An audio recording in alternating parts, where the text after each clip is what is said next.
we just finished our third year this past September 8th and 9th. And it's in honor of 9/11. Yeah. We have a lot of families of the fallen that attend, veterans, first responders.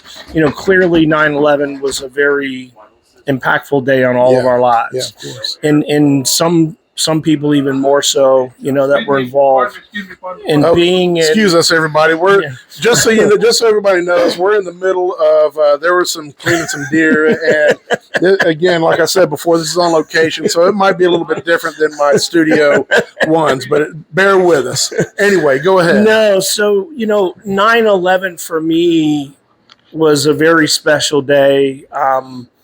So I was supposed to be on a flight that ended up in the Pentagon. I had changed my flight. My wife was pregnant with my son when the plane went over her head on 395 and hit the Pentagon. Yeah. So, for me, I want to continue to do what we can to honor those folks, because a lot of times what I've found out, especially the men and the women that served Iraq, Afghanistan, a lot of them joined specifically because of 9/11. Yeah. And there are a lot that aren't with us anymore. And so for me, I was like, well, how can we celebrate them, honor them, raise money for charities that support our veterans and first responders, but celebrate. It's not these families, the first one that I did, I took a little bit of heat. Because people thought, why are you doing a party?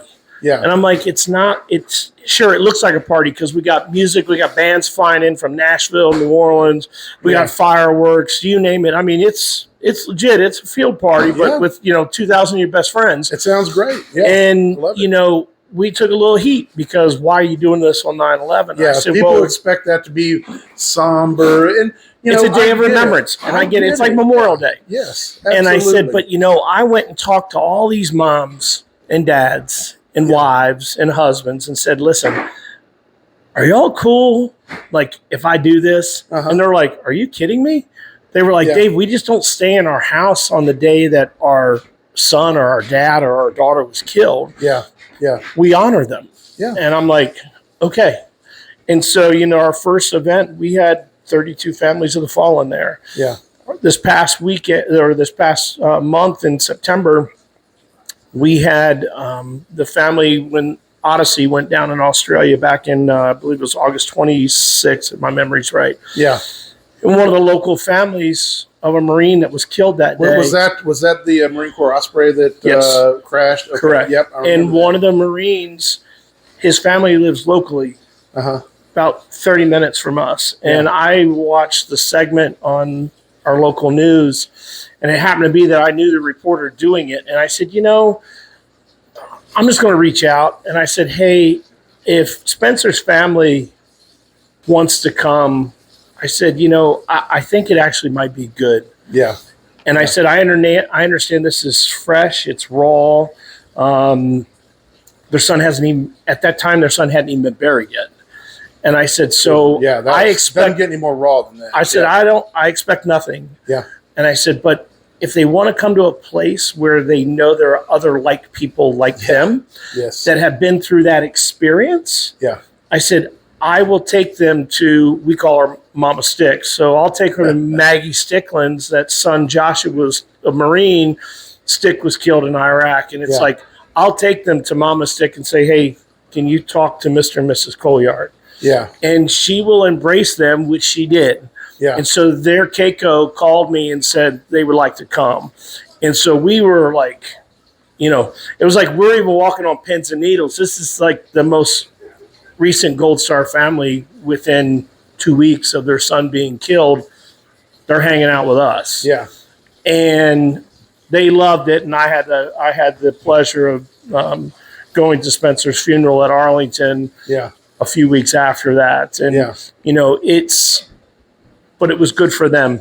Yeah, and like we talked about in the blind, one of the many talks that we had during those hours in the blind, and I'm sorry to report everybody, by the way, Dave and I have seen bupkis out there. We have sat, 3 times together. Dave sat a 4th time himself, and we've seen a few things, but nothing worth taking. So anyway, there's nothing cooler for us. I digress. One of the things that we talked about is people who have lost their children. One, they want to talk about them. They loved. There's nothing more 100% that a parent loves talking about their children, and that doesn't change once they have passed. And it's weird because, you meet somebody for the first time. Yeah. And, it just happened to be when Corporate Colyart's family showed up. Yeah. I've learned over the years because I've met, probably 1,000+ people that have been lost. Yeah. And I had a mother tell me one time, she's like, it's okay. You don't have to tell me sorry. Yeah. And I'm looking at her like, what? And, you just don't know what to say. And she's like, ask me about my son. There you go. And I'm like, huh. That But really and the helps. thing, I can tell you that really helps the parents, no matter how it's happened. If you've lost children, they love talking about them. It keeps their memory alive. And one of the there's a 100%. Whole lot. There's a whole lot to unpack whenever that kind of thing happens. But one of the things is the parents, they want to make sure that their kids are remembered. You're going to remember them, but it's a real big deal to have other people talk about them and ask about them. Furthermore, it's okay. They like to party too and celebrate their lives. 100%. Yes, there might be crying, there might be tears, there might be all they kinds laugh, of crazy they emotions, cry, absolutely. But it's okay to have a party in celebration and in honor of the lives of people who have passed. 100%. 100%. And that's the thing, though, that is, I think, important that people have to realize. Yes, it's bad. It's unfortunate. There's going to be another Gold Star family. Yeah. It's going to happen. Yeah. It's 100% is going to happen. It's just a matter of when. Yeah. And, to be able to, I think a lot of times when they just like hang out and everything's super chill, they enjoy it. They like to be a part of that because, people sometimes are looking going, oh, that's the lady that lost her they son. try to avoid them. You don't and they're know just how to like, react. Yeah. And no, so, them. now it's like, and you see their response, like something crazy happens and they're like, oh man, Josh would have had a good time with this one, and so you hear the remarks and you're going, oh, and it's also sparks sometimes their memories that go, I remember when he, and it was like, I got a great friend down in Georgia, Mrs. Lammy. And she's like, my son would come home with snakes that he would catch in the woods by their tail and just throw them in the back of the pickup truck. And she's like, he's this good old country boy from Georgia. And she's like, what are you doing? And he's like, Mom, I'm just catching snakes. And she's like, no, this is not good. You're not supposed to do this, And we talk about it all the time. That parents love to tell. 100%. Well, listen, before we end this, one last thing. I want to ask you, will you tell the listeners how, if they want to, if they can, and if they want to be a part of, whether it's the Woody, the Gold Star Memorial, or One Family Brewing or One Family Giving, if they want to be a part of that and help you out, even go to the Freedom Celebration in Virginia, how can they do? Can you give us a contact for all that stuff? Yeah, so there's pretty much easy. If you go to One Family Brewing, it's onefamilybrewing.com. Okay. You'll see information about our nonprofit on there. One Family Gives. One of the big programs that we're doing right now through the end of the year. I've done it personally for about the last 10 years, but this is our third year with One Family Gives. So I adopt military kids in need for Christmas. Yeah. And it's the coolest program because these are families of either the fallen, PTS suicide, amputees, TBI, you name it. And one of the things that we do is we adopt these families during the holidays to be able to provide gifts for the kids. We always make sure the family gets something. So a lot of times we might be giving them gift cards or their family meal for the holidays, something of that nature. Last year I had 40 kids. It was about $25,000 worth of gifts. Ooh. We interview the kids. So it's pretty cool because you never know what answers you're going to get. Mr. Dave, I want Jordans, and you're not getting Jordans. I was like, your mom will be mad at me.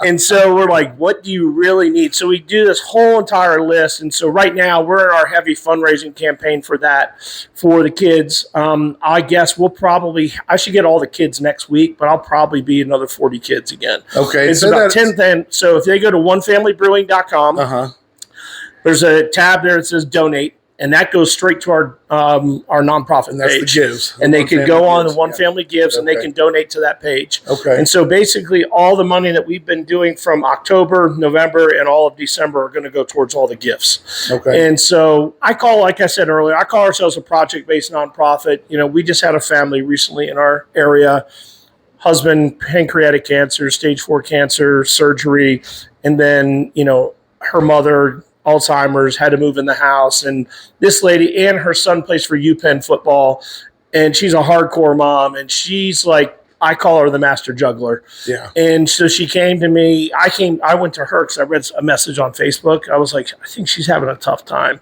So I just reached out, and she's like, well, Dave, I thought you only help military people. I'm like, no. It's called One Family for a reason. Yeah. It doesn't matter if we're military, first responder, whatever the case might be, there's the word family that's in there. And in my book, you don't have to be blood related to be family. Awesome. And so, that's our big one, One Family Gives. So you can find it right on our One Family Brewing page. Okay. And the Gold Star Foundation, Woody's. Yeah. So you go to woodywilliams.org. Okay. And so, so can people just give, or is there a donate on that? So, so what you can do, though, which is pretty cool. So I know you're based around here at San Antonio area. So there's a memorial coming to San Antonio. Yeah. If you go to your state, they can tell you what monuments are in place, and they can say which ones are in progress. Okay. And so if they say, oh my goodness, I live in Texas, which ones are in progress that are starting their fundraising efforts, they'll have a list of all of them that are in progress of fundraising. And then there's other ones that if they want to go visit, they certainly can. I think the state of Texas, my memory's right, there's 8 to 10 of them already here. And the foundation really wants to get them all over the country in all 50 states, right? Okay. And so is there a way that somebody, if they say, I want to tackle the big one, I want to I want to try to get one close to where I am, we don't have one. I've done it. Can they do that through the website? Absolutely. Or can they get started through the website? They can. So what they can do is they can go to the Woody Williams Foundation, and then they can basically put in a request. Okay. And so, for example, if you said, we want one in New Braunfels. Yeah. And you're like, man, I'm in. I want to do this. The biggest things I tell people is that, fundraising's hard. It's not a lot of fun sometimes. Yeah. On all of our campaigns, except for my son, he beat my rear on raising money. So, but on my 2 campaigns, you'd get about halfway there, and it's almost like you hit a brick wall. You're like, man, I've raised $35,000. This is awesome, because everybody is jazzed. They're all like pumped up. Yeah. And you're going, man, I got another $35,000 to go. And it's, and you're going, oh, this is going to be it's like another event, another barbecue. And you're going, oh, please. And the other big thing is making sure you have the right place to put it in your community. Okay. Because a lot of times, Chesapeake, Virginia is an example. The city of Chesapeake donated land to us at the city park. Yeah. And so we knew that the memorial had a home. Yeah. And, whereas when I did the one on my property, it was my property. Mm-hmm. So we put it out there and we were good. In Lexington, Virginia, when my son, the city wanted my son had to present to the city council the project and the Woody Williams Foundation. Yeah. So it was him in front of the council members as a 21-year-old kid going, so this is why, this is where. And so the city then donated us land at one of the local parks to be able to put the memorial there. So it's a lot of work, but it's awesome work. Yeah. And it's really not work. Well, I got to say, I appreciate you being transparent and honest about that. And it's not always fun. It's hard work. And what do you expect? If you're going into it looking for something easy, you probably don't need to get started and going into it. Asking people for money is hard. Is service. And service is hard oftentimes.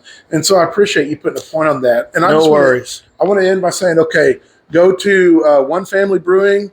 I want to say go to One Family Gives and go to the Woody Williams Foundation to get started on Absolutely. Those. Thank you so much, Dave. My pleasure. I appreciate you being a part. Y'all stay tuned for just a few seconds. I'm going to interview Sean, my brother-in-law. Going to talk to him real quick. So stand by 1 second. You got it.